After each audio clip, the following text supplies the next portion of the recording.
بڑی عبادات میں سے اہم مہم عبادت اللہ سے دعا مانگنا ہے۔ اللہ تعالیٰ سے دعا مانگنا حدیث شریف میں فرمایا الدعاء مخ العبادہ، دعا عبادت کا مغز ہی ہے اور پسندیدہ ادا ہے۔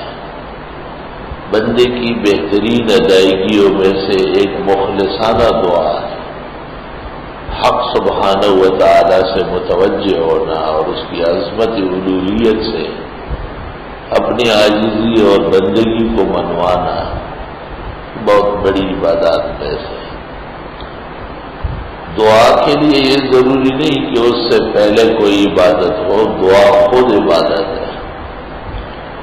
باوضو ہونا، قبلہ رخ ہونا اور دعاؤں میں مشغول ہونا خود کار طاعت ہے، پسندیدہ ادا ہے۔ ہاں، نماز کے بعد، تلاوت کے بعد، ذکر کے بعد، روزے کے افطار کی گھڑی میں، سحری کے وقت، نالے نیم شب، یہ اچھے اور پسندیدہ اوقات ہیں۔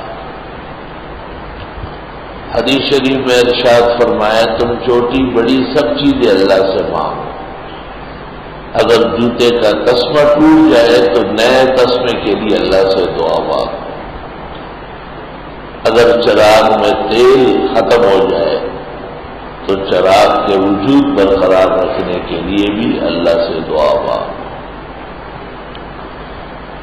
امام حسن بصری نے کہا ہے دین و دنیا کی تمام نعمتیں اللہ سے مانگو، وہ خوش بھی ہوتا ہے اور دیتا بھی ہے۔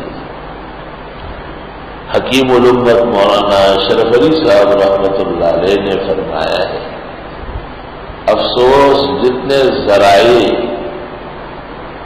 اپنی بڑائی اور اپنے منوانے کے لیے بندہ لڑتا ہے وہ طاقتور نہیں، اور جس ذریعے کو شریعت نے طاقتور کہا ہے وہ دعا ہے، اور اس کی طرف بندوں کی توجہ کم ہے۔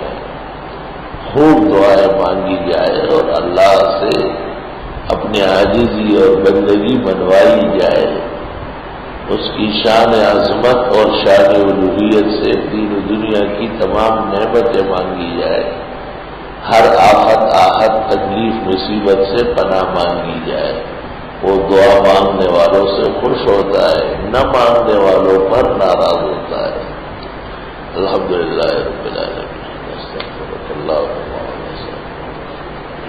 لا الہ الا اللہ وحدہ لا شریک لہ السلام علیکم ورحمۃ اللہ وبرکاتہ۔ محترم ناظرین اکرام، مفتی ظفر علی خان صاحب کی ویڈیو دیکھنے کے لیے اور سننے کے لیے، ان کے بیانات کو سننے کے لیے ہمارے چینل کو سبسکرائب ضرور کر لیں۔